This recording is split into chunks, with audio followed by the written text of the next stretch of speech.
Bienvenue dans le Quesaco, la seule émission qui fait rimer culture et bonne humeur. Parce que oui, messieurs, dames, on peut apprendre plein de choses sans que ce soit barbant.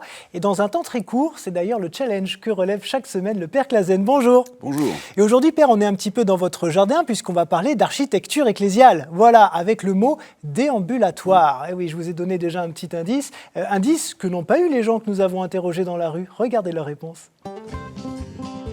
Déambulatoire, pour les gens handicapés, ça dit vraiment quelque chose, oui, bien sûr, oui.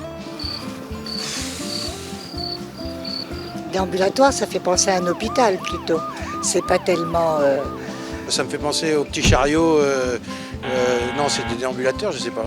Voilà, déambulatoire, je sais pas. Déambuler, se promener à droite, à gauche. Le tour qu'on fait dans l'église, en suivant le chemin de croix. Un morceau d'église où on déambule devant les reliques et autour de l'autel. Donc ça fait partie des rites fondamentaux, de la méditation, des choses comme ça. Il y en a un à Saint-Eustache, là, juste derrière.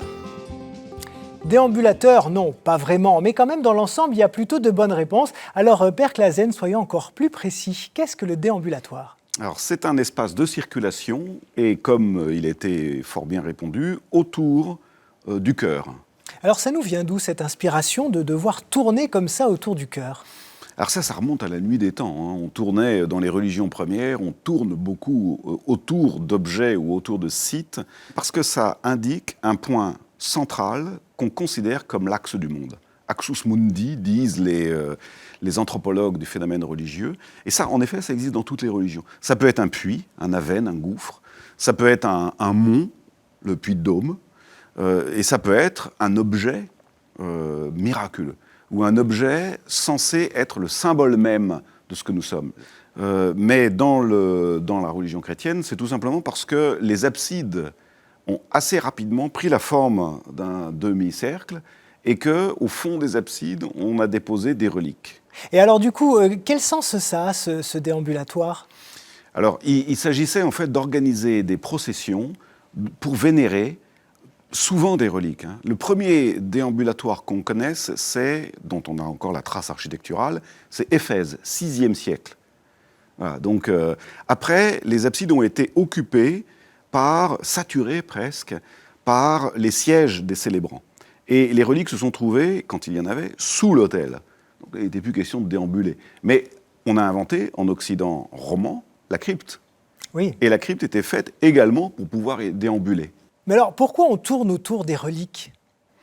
Alors, on ne tourne pas vraiment autour, on passe devant.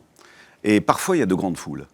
Et donc, il faut organiser la circulation des grandes foules. On a encore la trace, là aussi, chez nous, à Chartres, dans la crypte de Saint-Fulbert, on a encore la trace d'un grand anneau de circulation qui était visiblement conçu pour recevoir des foules, c'est-à-dire des centaines de gens qui passent devant la relique. Un peu comme on peut le faire devant, vous savez, le cénotaphe d'un grand personnage qui vient de décéder. Alors, il y avait des fêtes anniversaires où certainement ils attendaient des foules. Et alors, aujourd'hui, où sont les plus beaux déambulatoires de France ? Alors, là, ça dépend selon beaucoup. vous, ça dépend des goûts, c'est vrai. Ouh là là. Mais selon vous. Ça dépend si on aime l'art roman, l'art gothique. Moi, j'ai un faible pour l'architecture romane d'Auvergne. Par exemple, Saint-Nectaire, où il y a un déambulatoire d'une sobriété, d'une dignité absolument magnifique, ou Tournu, tout près, en Bourgogne. Ce sont des déambulatoires, mais il y a Toulouse. Enfin voilà, ça ne manque pas.